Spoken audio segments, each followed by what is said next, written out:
When it comes to being the best shooting guard in the league, that is Donovan Mitchell. The best guard in the NBA. He's a bad man, two-way player, three-level scorer, catch and shoot, everything. Who's your favorite NBA players right now? I love Book. Love how he competes. He just competes his off every time something comes.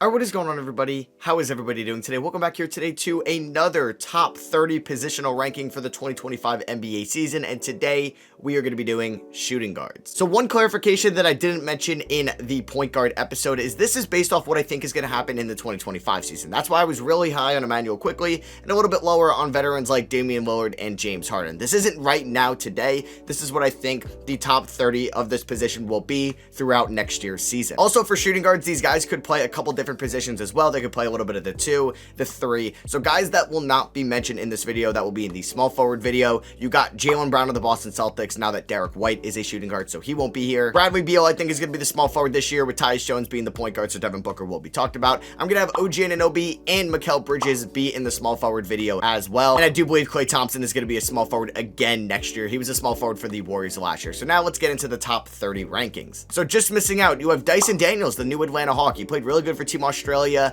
this summer. I think he's actually going to be an impact player offensively in year number 3. I also have Keon Ellis of the Sacramento Kings. Came on in the second half last year and showed to be a great defensive shooting guard. And then Buddy Hield as well, the new Golden State Warrior, elite 3-point shooter. I just want to see how consistent he will be in a new environment. So we're going to start off at number 30. We're going to have the new Milwaukee Buck, Gary Trent Jr. I don't expect Gary Trent Jr. to be a great player for the Milwaukee Bucks, but I do think he could be slightly better than what Malik Beasley was last year. There are problems with his inconsistencies at times, that he's going to be an inefficient shooter, especially in clutch moments, and he hasn't really played in a winning environment in a couple years, so we'll see how he's able to translate over to Milwaukee, but I still think he's going to be an upside player for them and is going to kick off the top 30 rankings at number 30. I feel like a recurring trend for the first couple spots are going to be these shooting guards that are just microwave scorers, and when they're heating up, you can't stop them, but when they're not on offensively, they turn into negative players, and that's kind of the player coming in at number 29, and Jordan Clarkson of the Utah Jazz. When Jordan Clarkson is going, he can score almost better than anybody else on this list, but when he is not, there's not going to be good defense, not going to be good playmaking ability. There's going to be a bad shot selection. And I do think he struggles with that consistency, especially since he's become a top scoring option in Utah. He's still a really good player. He can still get to the shots he wants, and he's somebody I would love to have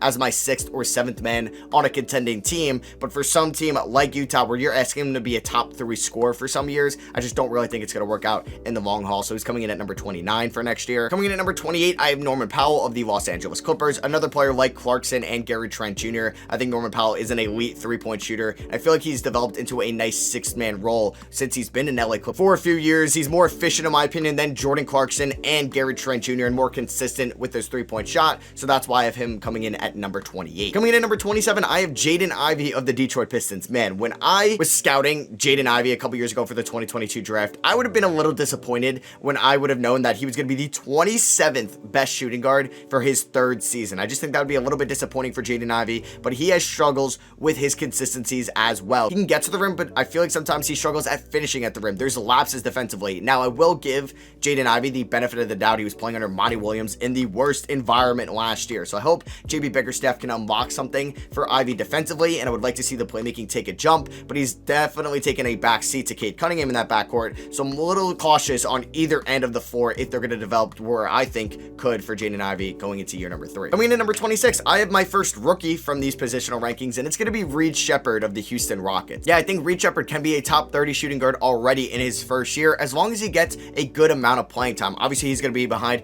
another shooting guard from the Houston Rockets that we'll get to later in this video, but Sheppard looked like a seasoned veteran throughout the summer league. He looked calm and composed, and it looks like he can get to the spots he wants on the floor. He can facilitate for others when his shots aren't falling, and I think he's going to show that playmaking ability better than some guys that we've talked about, like Clarkson, Trent Jr., and Norman Powell already from day one. I think he's going to be a very efficient offensive player, and I think he's just as good as those guys defensively, and that's going to warrant Sheppard being higher than them already before even playing an NBA game yet. That's how confident I am in his rookie season. Coming in at number 25, it's a player that broke out last year for the Chicago Bulls, not Kobe White, who we did talk about in the point guard video. It's going to be Ayo Dosunmu. Now, it's going to be interesting for the Chicago Bulls because they could have multiple guys at the shooting guard position, and Ayo Dosunmu really broke out last year, really kind of transitioning his role from being a playmaking guard to what he was at Illinois. way to becoming more of an off-ball shot creator, a spot-up shooter, and something he excelled at last year for the Chicago Bulls. When you take into account his contract, he's one of the best value players in this league. He doesn't really turn the ball over a ton. He was an elite three-point shooter last year. He's not an elite defender, in my opinion. I don't think he's ever going to be able to score 20 points a night or be a super elite role player, but I really liked Dosunmu in 2025 more than the other guys I had ranked ahead of him, and I think last year was a step in the right direction to being a really good rotational player for the next 10 plus years. Coming in at number 24 is a player that's the reason why Lauri Markkanen isn't a Golden State Warrior, and it's Brandon Podziemski of the Golden State Warriors. Now, the Golden State Warriors hold Podziemski to a very high ranking, and so do I. I love Pods. I think he'd go very high in a 2023 redraft already. I think he's somebody that could do a little bit of everything, and that's why I have him ranked ahead of Dosunmu, because I like his defense. I like his playmaking a little bit more. I like his rebounding. I like his transition style of play.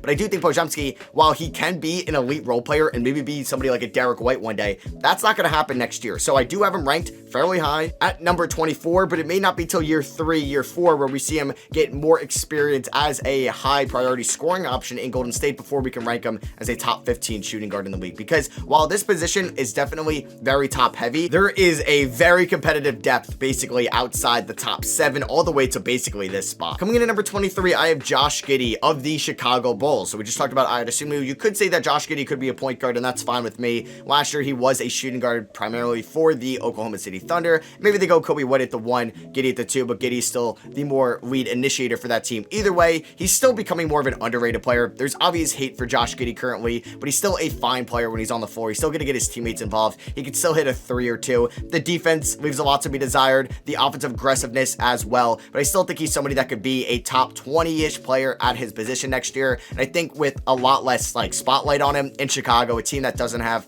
high expectations, he should flourish in that role in what is a contract year for him. Coming in at number 22, we have an underrated player in the NBA in my opinion, and that's Colin Sexton of the Utah Jazz. I think Colin Sexton is better than Jordan Clarkson right now, even though he's not maybe as high as a priority scoring option for them currently, even though he should be. Sexton, like Ayo Dosunmu before, more of a lead initiator during his time in college at Alabama, but Sexton has really transitioned into a nice off-ball shooter in Utah since he got traded in that Donovan Mitchell deal. And I think he's done a great job in kind of transitioning in that role in his career. He's going to be someone that's going to knock down open threes, has a nice step back jumper, can get to the rim, is super quick with the ball in his hands. He's not going to be someone that I think is going to be a complete ceiling raiser. He's not going to be someone that's going to average 20 plus points a night, I think, for a long period of stretch, but he's someone that is going to get his shots up. He's going to do it efficiently and can still get his teammates involved a little bit. Coming in at number 21, it's Alex Caruso of the Oklahoma City Thunder, the player that was traded for Josh Giddey this offseason. The reason why Caruso isn't any higher is because he's going to have his limitations offensively. He's not going to be somebody you can rely on to create your own shot when it's in the fourth quarter like some of these other guys around him can do, but he's an elite defender in this league. There are some questions with this outside shot. It could be a little inconsistent at times. I think it has improved so much since his Los Angeles days, and he is a true 3-and-D stud in this league. Coming in at number 20, I have Kentavious Caldwell-Pope of the Orlando Magic. He signed with them this offseason. I do wonder who would get more in the open market, KCP or Alex Caruso. I had a tough time figuring out who I wanted between these two. I just think KCP is a little bit better. I think he has a higher basketball IQ, at least on the offensive end of the floor. Alex Caruso is definitely better on the defensive end of the floor, but KCP is no slouch. He was a top 10 guard defender, in my opinion, last season,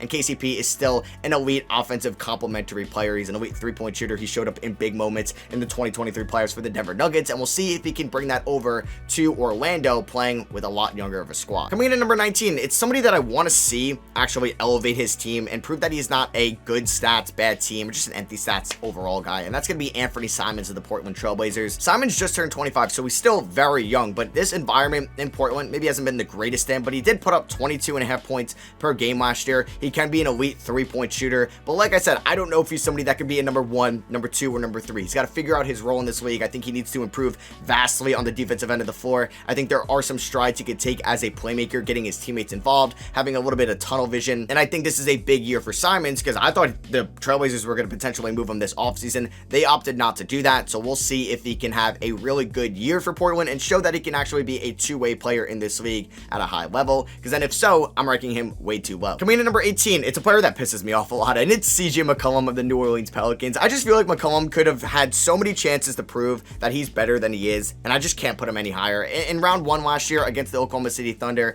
I just felt like he could have won a couple games for New Orleans, especially in the fourth quarter, missing a game-tying go-ahead shot, and he just doesn't come up, man. He just doesn't come up in big moments since he left Portland, and I think he's a fine player, and that's why I like him a little bit more than Simons, because of the playmaking ability. I don't think either of them are great on the defensive end of the floor. floor, but I do think McCollum gets his teammates involved at a nice level, but I do think Simons has a lot more room for growth, as this is pretty much where McCollum's ceiling and floor is going to be this year, in my opinion. Coming in at number 17, it's Cam Thomas of the Brooklyn Nets. Like Anthony Simons, this is a big year for Cam Thomas to show that he could be a winning player. Can he be someone that could be a clutch player for Brooklyn, actually win some games in the fourth quarter? Because Brooklyn is not going to be very good this year. I'd be surprised if they had more than 25 wins, but hey, if Cam Thomas can produce 5, 6 of those, at least in the fourth quarter, and show that he can at least play some winning basketball, then I'm having him way too low. But if he's going to be someone that's going to take a lot of shots, he's going to be inefficient at times, efficient some other times, and just going to have a lot of inconsistencies, not get his teammates involved, not play winning basketball, then I think this is going to be his ceiling right now, unless he can transition into more of a winning player. And I think this is a big year where he's going to have that opportunity as a number 1 scoring option in Brooklyn to do so. Coming in at number 16, I have the big ragu, Dante DiVincenzo of the New York Knicks. He's done something that some of these other guys that I've ranked ahead of him that you may be shocked about, like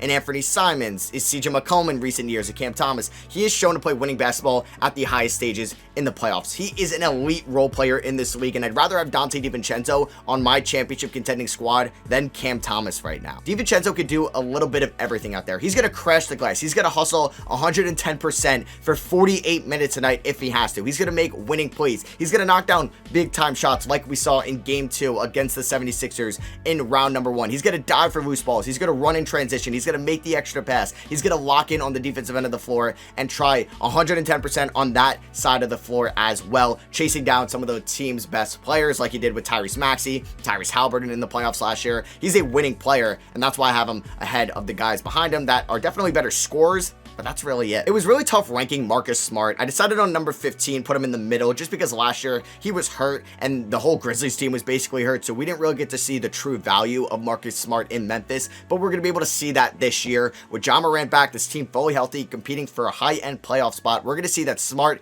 is still one of the league's best perimeter defenders. He just won the Defensive Player of the Year 2 years ago, back in 2022, but that hasn't been too long ago. He's going to be an elite defensive partner for Ja Morant in that backcourt, and he's still going to be a plus offensive player as well. So he's got that Alex Caruso KCP defense, but a higher offensive ceiling in my opinion. A player that I think could break out next year is Devin Vassell of the San Antonio Spurs. I know we all said that last year, and he did have a good year last year, but maybe he could take another step this year. He averaged just under 20 points, 4 rebounds, and had 4 assists last year for the San Antonio Spurs, pretty much being their second best player behind Wemby. He was also super efficient as well, 47% from the field, 37% from 3 on good volume, and now that Wemby's going to even have more gravity around him and teams are going to be so focused on Wemby in the post and on the perimeter, Vassell's going to get even more open looks, and adding Chris Paul, the point guard, facilitating for him, yeah, this is going to be a big year for Vassell. I got RJ Barrett coming in at number 13 for the Toronto Raptors. I think this could be a big year for RJ Barrett. He's played very nicely for Team Canada. I raved about how good Emmanuel Quickley was after the OG Anunoby trade in the point guard rankings. Well, RJ Barrett was even better. In 32 games, he averaged 22 points, 6 rebounds, and 4 assists, and shot the ball at a 55% clip from the field and 39% from 3 on 4 attempts a night. And he's going to slot in as the number 2 or number 3 scoring option for Toronto this year throughout an 82 game stretch. It's going to be a big year for RJ Barrett. Going in at number 12, this player, it's now or never, and that's Jalen Green of the Houston Rockets. We saw an elite stretch for Jalen Green last year where he showed that he could be a top 5 shooting guard in the league one day. Last year in the month of March, throughout a 15 game stretch, he did average 28 points, 6 rebounds, and 4 assists, and shot the ball 49% from the field and 41% from 3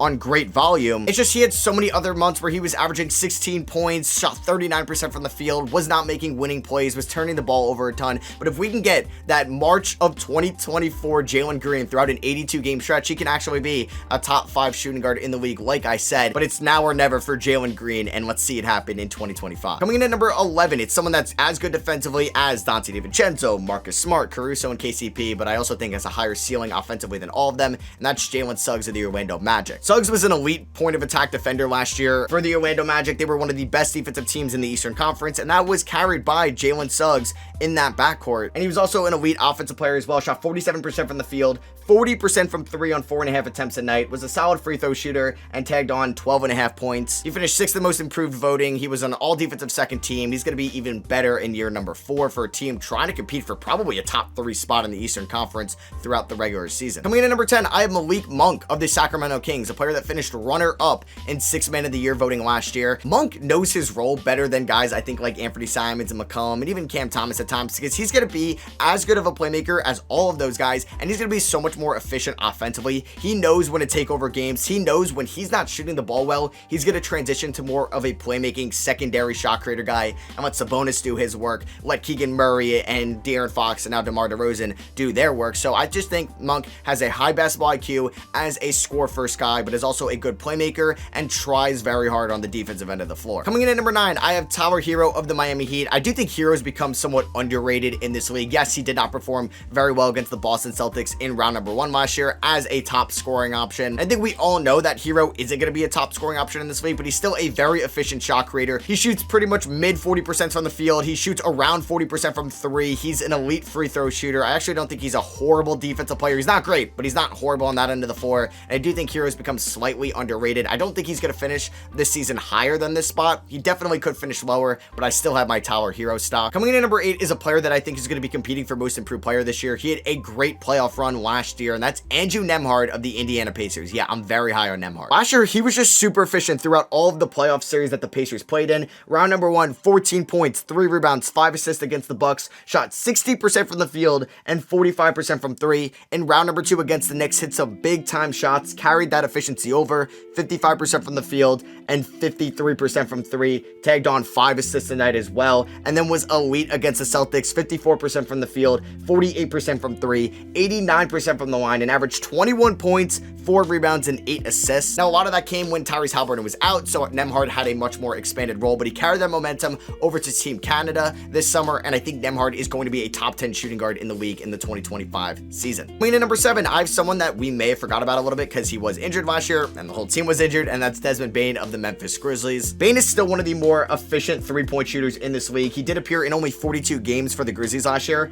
but did average 24 points, 5.5 assists, and 4.5 rebounds a night, and shot 46% from the field, 38% from 3, and 87% from the line. And yeah, he's not going to average 23 points per game next year when John Morant is back, but I do think Bane can average north of 20 points still, and still be one of the more efficient players that we're going to talk about in this video. Player that was hurt last year that is still a really good shooting guard that is just getting paid a little bit too much money, and that is Zach LaVine of the Chicago Bulls. Zach LaVine definitely would have gotten traded this offseason if he wasn't making $40+ million a year, but LaVine's last healthy season in 2023, he put up 25 points, 4.5 rebounds, and 4 assists a night on really good efficiency, 48% from the field, 38% from 3. He gets to the line 5 times a night and shoots 85% from the line. He could take over games offensively. He has such a good shot selection when he is going. He could get to the rim with ease, still one of the best finishers in this league, and I hope we see a healthy Zach LaVine this season because he could prove that he could be almost a top 5 shooting guard in this league. But coming in at number 5, we have the LeBron James of role players right now, and that is Derek White of the Boston Celtics. Derek White last year in 73 games for the Celtics averaged 15 points, 4 rebounds, and 5 assists. He shot 46% from the field, 40% from 3, and 90% from the line. He also had over a steal and block a night. He finished on all defensive second team and finished 8th in defensive player of the year voting. So he's going to be an elite 3-point shooter, elite complementary offensive player, and also one of the league's best defending players at the guard position. He was selected to Team USA this summer on a team with LeBron, KD, Steph Curry, over guys like Donovan Mitchell and Jaylen Brown because what he could provide on the defensive end of the floor and show that he's a winning basketball player. So I do not feel any doubt about having him at number 5. It's weird calling Kyrie Irving a shooting guard, but he is now that he's playing alongside Luka Doncic in Dallas. I got Kyrie Irving coming in here at number 4. Kyrie was fantastic throughout the regular season and at times in the playoffs for the Dallas Mavericks. There were some games where he was a little bit passive. He was just kind of chilling in the corner, letting Luka do all his work, but I feel like there was way too many games where Kyrie had single-digit scoring numbers by the end of the third quarter. But in 58 games last year for the Mavericks, he put up 25.5 points, 5 rebounds, and 5 assists a night in his age 31 season. He's also insanely efficient, 50% from the field, 41% from 3,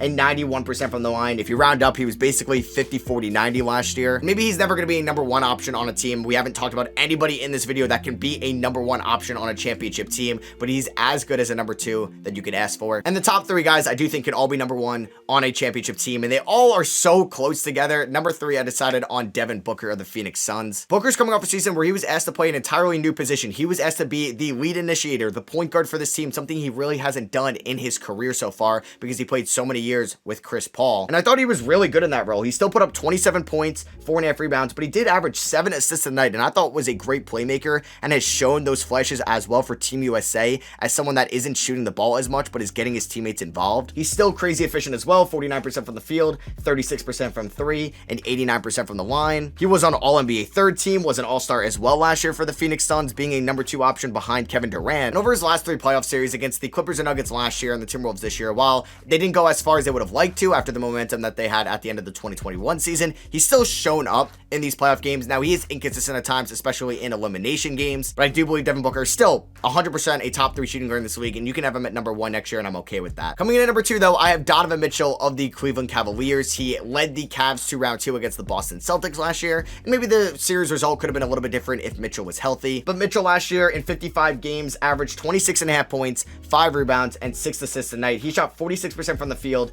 37% from 3, 87% from the line, was an all-star. There was a stretch in which the Cavs did not have Darius Garland or Evan Mobley, and the Cavs were the best team in the NBA towards the end of the 2023 calendar year into 2024. So throughout December and January, Mitchell carried that team to relevancy. At one point late in the year, I had him top 5 in MVP voting. He's a winning caliber player, and his 2 years in Cleveland have been elite so far, and we'll see with another year of continuity, can he bring the Cavs to a conference finals appearance for the first time since the 2018 season. But at number 1, I do have Anthony Edwards of the Minnesota Timberwolves. He just led the Wolves to a conference finals appearance as the number 1 scoring option, sweeping the Suns in round number 1, beating the reigning champions, the Denver Nuggets, in 7 games in round number 2, and still having a competitive series, even though it was a gentleman's sweep against Dallas in round number 3. Edwards is coming off a year where he was always available, appeared in 79 out of 82 games, averaged 26 points, 5.5 rebounds, and 5 assists. He shot 46% from the field, 36% from 3, 84% from the line. And when he walks in defensively, he's a great perimeter defender, and he showed that he could be a top 10 player in this league and even a top 5 player in this league at some times last year, and carried that momentum as well for Team USA, being the breakout star for this team, being a great scoring option for them off the bench. And Anthony Edwards is coming in as my number 1 shooting guard for the 2025 NBA season. So that is going to be for me. I hope you guys did enjoy. If you did, I would appreciate it if you drop a thumbs up. Let me know what you agree with or disagree with in the comments below, and I'll see you guys in the small forward ranking. Peace.